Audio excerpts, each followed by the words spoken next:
suis architecte paysagiste.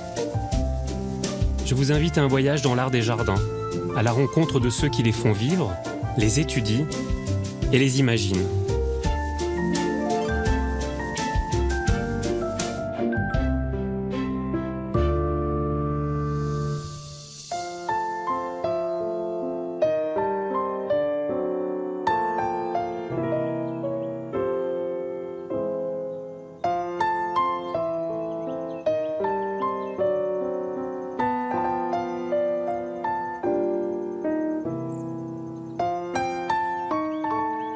Imaginé dans les années 1920 par Béatrix Farrand, pionnière de l'architecture du paysage aux États-Unis, les jardins singuliers de Dumbarton Oaks se situent à Washington, D.C., sur les hauteurs de la capitale fédérale américaine.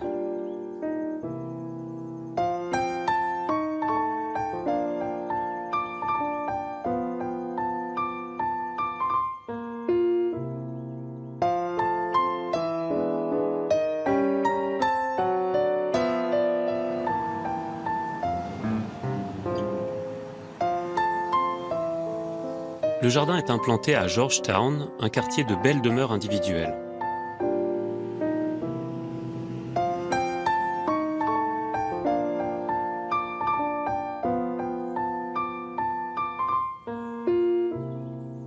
La propriété est achetée en 1920 par un couple de diplomates, Robert et Mildred Bliss, qui souhaitent créer un havre de verdure au cœur de la ville.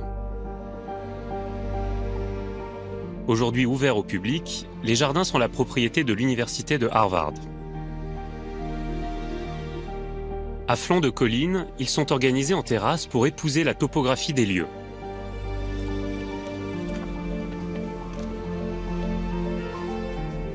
Gail Griffin, directrice du jardin, entretient ces espaces depuis presque 20 ans. Gail, ici à Dumbarton Oaks, à aucun moment on a le sentiment d'être dans la ville. Et pourtant, on est au cœur de Washington.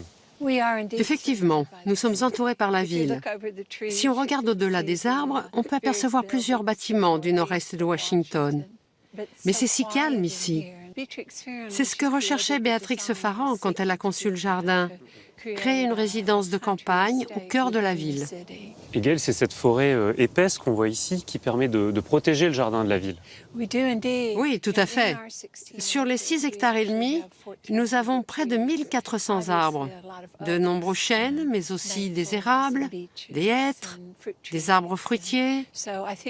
Tous ces arbres nous donnent le sentiment d'être isolés, d'être à la campagne.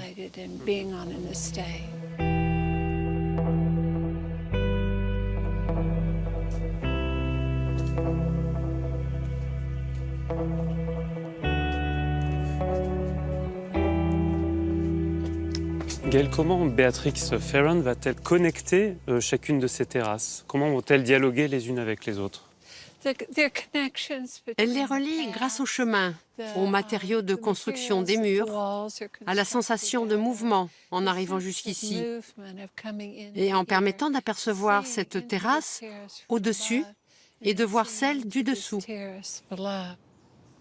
Et ce sont les usages de ces terrasses qui vont déterminer leur taille.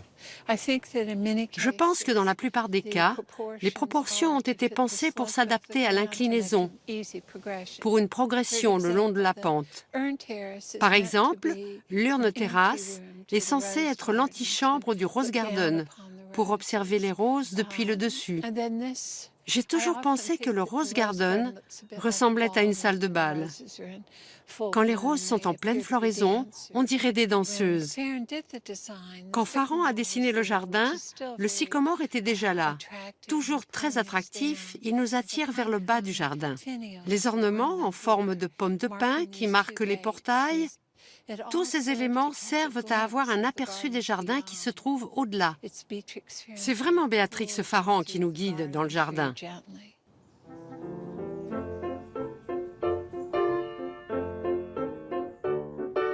Les terrasses partent de la demeure au sommet de la colline. Elles se succèdent le long des pentes abruptes du domaine, reliées entre elles par de nombreux escaliers et de petits chemins pavés. Le potager, des arbres fruitiers et des pelouses ferment le jardin et marquent la limite avec le parc forestier en contrebas.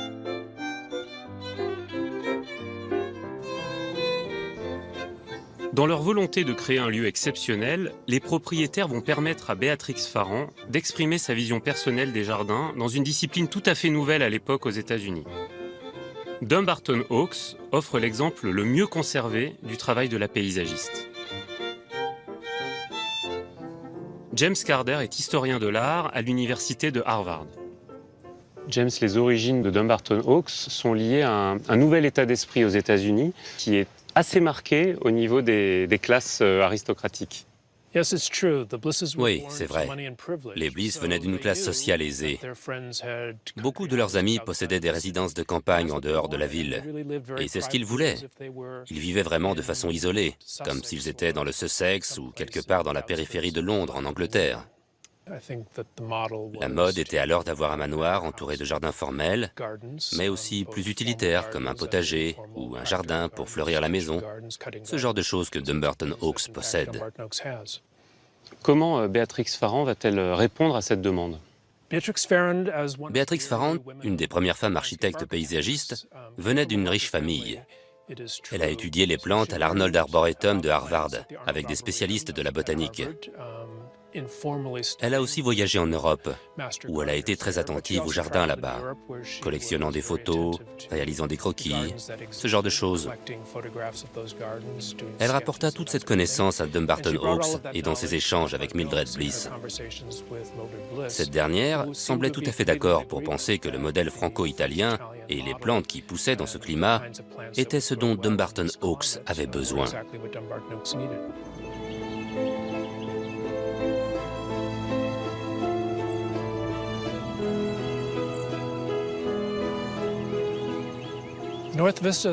North Vista est une illusion. D'ici, on voit bien les marches qui montent au niveau supérieur. C'est seulement quand on arrive en haut de la terrasse que l'on comprend l'effet d'illusion de cette vue. Si on se retourne, on ne voit aucune marche. On a l'impression que la pelouse est parfaitement à niveau. Ça accentue la profondeur et la distance de la perspective. C'est vraiment un de ses chefs-d'œuvre.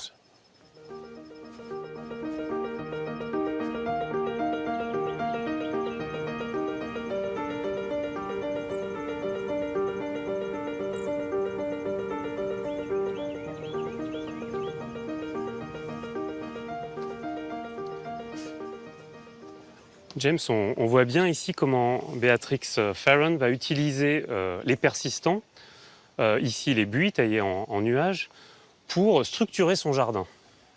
Absolument.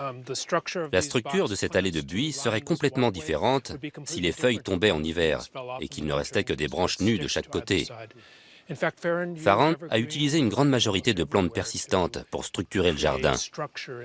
Des grands magnolias, du lierre ou encore du passichandra comme couvre-sol. On voit bien ici, James, que ce ne sont pas les floraisons, les vivaces, les annuelles qui dominent. Les matériaux durs et les plantes persistantes sont très importants dans le dessin de Farrand. C'est vraiment ce qui crée la structure du jardin. Tout le reste, tel que les fleurs, les arbres à fleurs, n'était que l'habillage de la structure de base. C'est vraiment un jardin d'hiver. C'est ce qui le rend exceptionnel. Et alors l'identité de Dumbarton Oaks, c'est aussi l'utilisation de la brique. Elle est utilisée ici dans toutes ses formes. Tu sais sûrement qu'au XVIIIe et début du XIXe siècle, l'architecture américaine utilisait beaucoup la brique. Les murs étaient en briques, les maisons étaient en briques. Farrand fut influencé par la brique américaine. Le meilleur exemple est son utilisation pour l'allée Mélissandre, qui descend au jardin de fleurs et au potager. Elle va utiliser aussi les briques sur les rambardes des terrasses. Oui. La palissade qui longe la rue limite la vue depuis l'extérieur dans les jardins de Dumbarton Oaks. Elle attise la curiosité en permettant d'apercevoir le jardin et en même temps, elle bloque la vue. À l'époque où la propriété était privée, c'était intentionnel. Les espaces sont juste suffisants pour que le public comprenne que quelque chose de magique a été créé de l'autre côté du mur.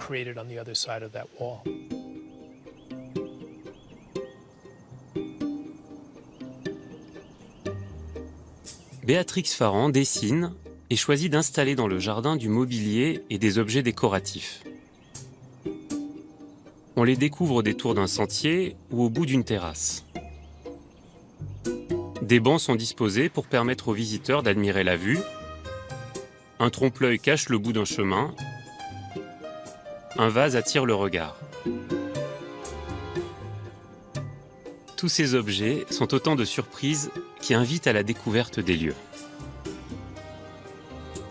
James, ici on est dans un jardin formel, on a des rectangles, des lignes, des angles. Et pourtant, on ne se déplace jamais de manière formelle. On ne fait jamais des lignes parfaites. On est toujours en train de tourner, faire des virages. C'est vrai. Quand on se trouve dans l'une des pièces, il peut y avoir une grande formalité. Mais contrairement à Versailles, par exemple, où on sait que ce qu'il y a à droite va être symétrique à gauche, ce n'est pas le cas à Dumbarton Oaks. Et ça fait son charme. On descend un escalier ou un chemin, et on passe alors d'un espace formel à un autre espace complètement différent, surprenant, qui a ses propres règles de composition. Ça rend le jardin d'autant plus passionnant. On ne sait pas où on est jusqu'à ce qu'on pénètre dans l'espace suivant.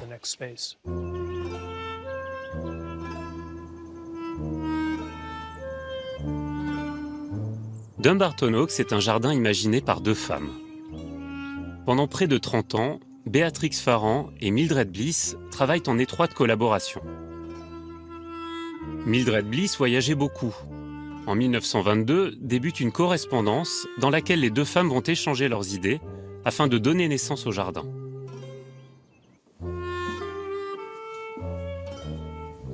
Linda Lott est responsable de la collection des livres anciens de Dumbarton Oaks. Linda, ce sont les échanges de lettres entre Miss Bliss et Miss Farrand. Quel rôle va jouer cette correspondance dans la construction du jardin? C'est le début de leur association, ainsi que de leur amitié. On a deux femmes de la même classe sociale. Madame Bliss était très intelligente, très cultivée. Elle voyageait beaucoup et savait ce qu'elle voulait. Mais aussi Farrand, qui était une architecte paysagiste d'expérience, avait à l'esprit ses propres idées de conception. Et nous avons des années de correspondance entre les deux femmes. Et alors, à la lecture des lettres, on a le sentiment que Farrand laisse beaucoup de place à l'hésitation et à l'expérimentation. On le voit bien dans les lettres. Ça, c'est suite à sa première visite. Elle écrit « Ne voyez pas dans ces mots autre chose que des suggestions et des annotations, le résultat d'une rencontre de quelques heures seulement avec le jardin. Ils sont sujets à évolution et modification de la part des propriétaires et de la paysagiste. » On peut voir qu'elle hésite un peu. Elle ne se prononce pas sur la manière dont le jardin devrait être conçu. Elle fait juste des propositions. Et alors, elles s'amusent toutes les deux puisqu'elles s'envoient des images de référence. Oui, voici un exemple. Dans ses écrits, Madame Farrand note qu'elle s'est inspirée de la tonnelle d'André du Cerceau au château de Montargis. Voici le livre, publié à la fin du XVIe siècle. Vous voyez, le dessin, on peut retrouver la forme des arches. Les mêmes proportions. Exactement. Et Farrand ne va pas dessiner de plan. C'est un jardin qui n'est pas figé, c'est un jardin qui évolue. Il n'y a jamais eu de plan d'ensemble pour le jardin. On peut voir au travers des dessins et des correspondances que leurs idées changent et évoluent.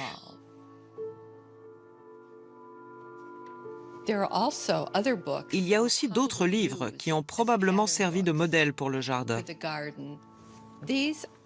Voici deux éditions du livre de Gertrude Jekyll sur les ornements de jardin. Jekyll était une célèbre paysagiste anglaise. Elle était un peu plus âgée que Farrand, qui lui vouait une grande admiration.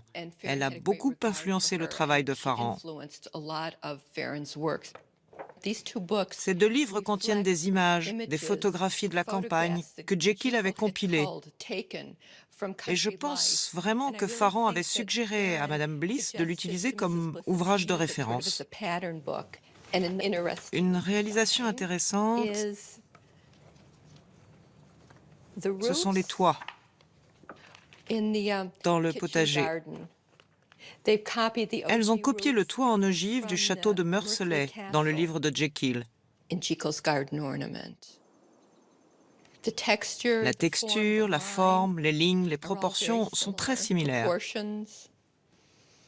C'est étonnant parce qu'on a vraiment le sentiment qu'elle veut ramener une patine. Elle veut presque vieillir son jardin.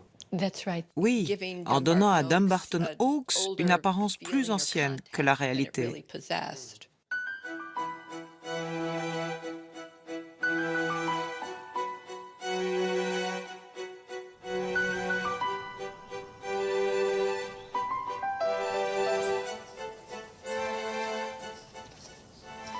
Le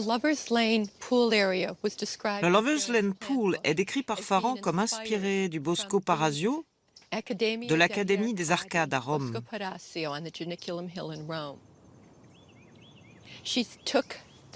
Elle y a emprunté l'architecture des marches, mais aussi la forme du bassin. Les colonnes et les urnes sont quant à elles inspirées du jardin de Raixa à Majorque.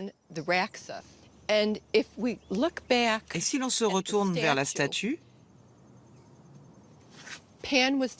Pan est le dieu grec des pâturages, des troupeaux et des forêts. Son utilisation ici est assez évidente. Il montre le chemin. Beatrix Farran s'amuse avec nous dans la promenade. Il est au bout de la perspective et puis il nous invite à tourner vers le bassin. Oui, c'est notre guide dans le jardin. Et là, on retrouve vraiment les volutes classiques, mais tout ça en briques, en fait. Ouais. Elle les a réinterprétés en langage américain.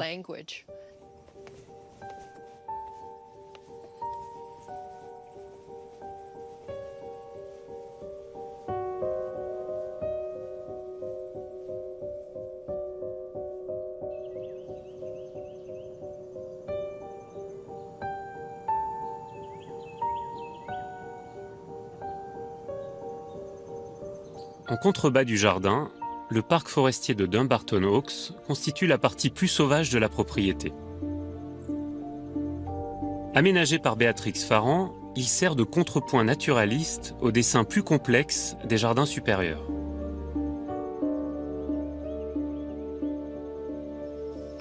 Maureen Joseph est architecte paysagiste pour les parcs nationaux à qui les propriétaires ont légué ce bois. Elle travaille à la conservation et à la rénovation des espaces pensés par Beatrix Farran. Ce ne sont que des arbres natifs des États-Unis qui ont été plantés ici.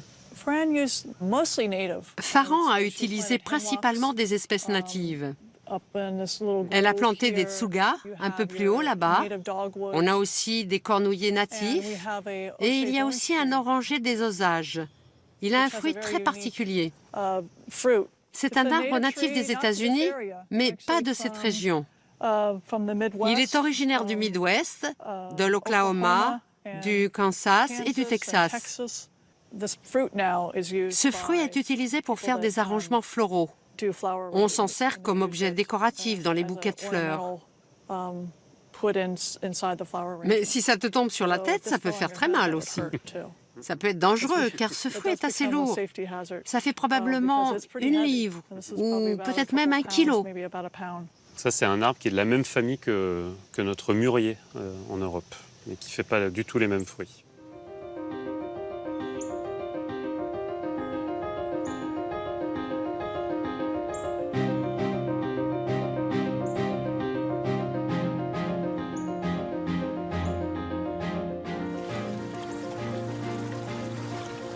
Donc tout ce qui est autour de nous a été totalement dessiné. Quand Farran fut engagée pour créer le parc, elle a utilisé les arbres existants, l'eau, et l'a aménagé de manière à ce que l'on ait l'impression que tout était naturel. Maureen, comment va-t-elle mettre en scène cette rivière qui coule au fond de la vallée? Il existait déjà un cours d'eau dans la vallée. Ce qu'elle fait, c'est qu'elle crée des cascades et des barrages le long du cours d'eau. C'est ce qui produit ce son de l'eau qui tombe sur les pierres.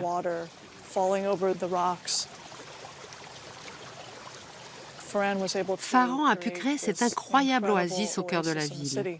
Je pense que d'une certaine manière, elle a interprété la volonté des Bliss, cette vision qu'ils avaient. Partir d'un jardin formel, puis au style informel, enfin au paysage sauvage. Elle a toujours eu cela à l'esprit dès sa première visite dans les années 1920.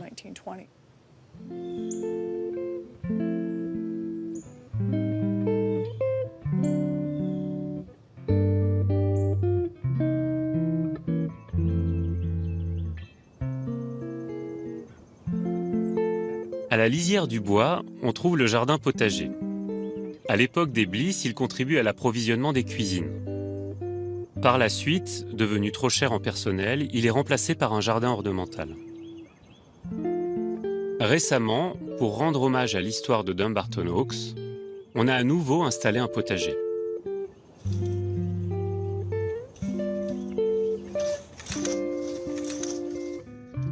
Marc, ici on voit des grandes lignes de romarin et de sauge. Alors je suppose que c'est pour structurer le potager. On est plutôt dans un potager qui est productif ou un potager ornemental? Nous essayons vraiment d'associer l'aspect ornemental et productif dans ce potager. Cette sauge est utilisée à la fois comme plante aromatique et ornementale.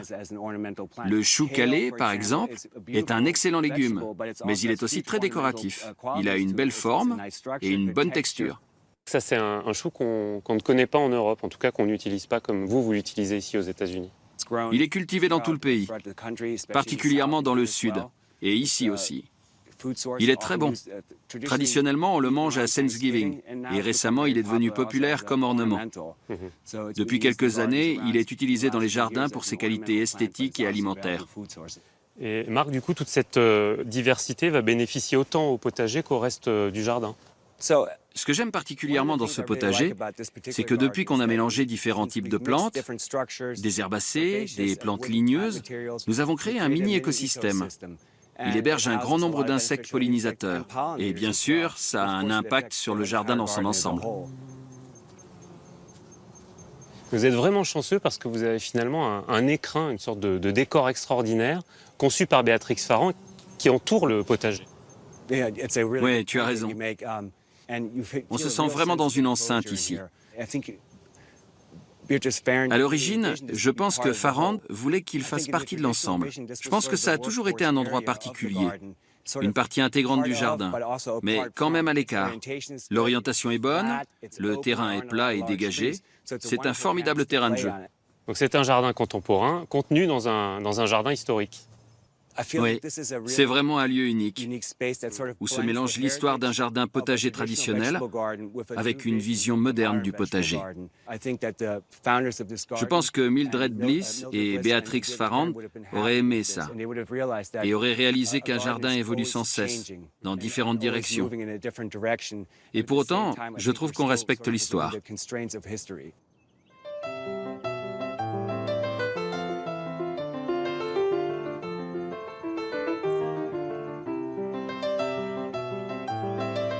Les jardins en terrasse de Dumbarton Oaks ont évolué au fil du temps.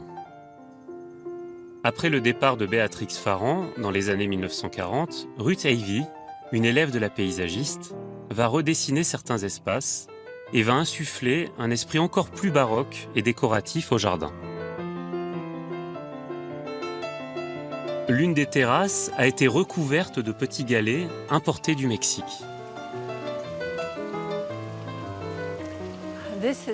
Voici le Pebble Garden. Il a été conçu par Ruth Avey au début des années 1960.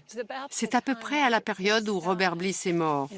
Mildred Bliss dira de ce jardin, c'est son chant du cygne. Avant que Ruth Avey ne dessine le Pebble Garden, Béatrix Farrand l'avait aménagé en terrain de tennis, adjacent à la piscine. C'était donc beaucoup plus fonctionnel qu'ornemental. Alors pourquoi elle décide d'abandonner ses cours de tennis au profit d'un jardin beaucoup plus ornemental? En vieillissant, les goûts de Mildred Bliss ont changé. Quand elle travailla avec Ruth Avey, les choses devinrent beaucoup plus élaborées et beaucoup plus sinueuses. Et là, Gaëlle, on peut voir les armes de la famille Bliss, la gerbe de blé et leur devise. Oui, la devise Quod Severis Metis signifie « vous récoltez ce que vous avez semé ». En d'autres termes, tu obtiens dans la vie ce que tu crées. Ce jardin, Dumbarton Oaks, c'est finalement un jardin qui est très calme, je trouve. On ne voit pas beaucoup de touristes, pourtant on est en plein centre-ville. Est-ce que finalement, ce n'est pas le secret le mieux gardé de Washington, D.C.? Je ne connais pas les autres secrets. Je pense que c'est dû à son aspect intimiste. On peut se perdre et se sentir complètement seul. De plus, C'est un jardin qui n'est pas prétentieux. Il est juste beau, paisible. Et c'est ce qui m'étonne le plus.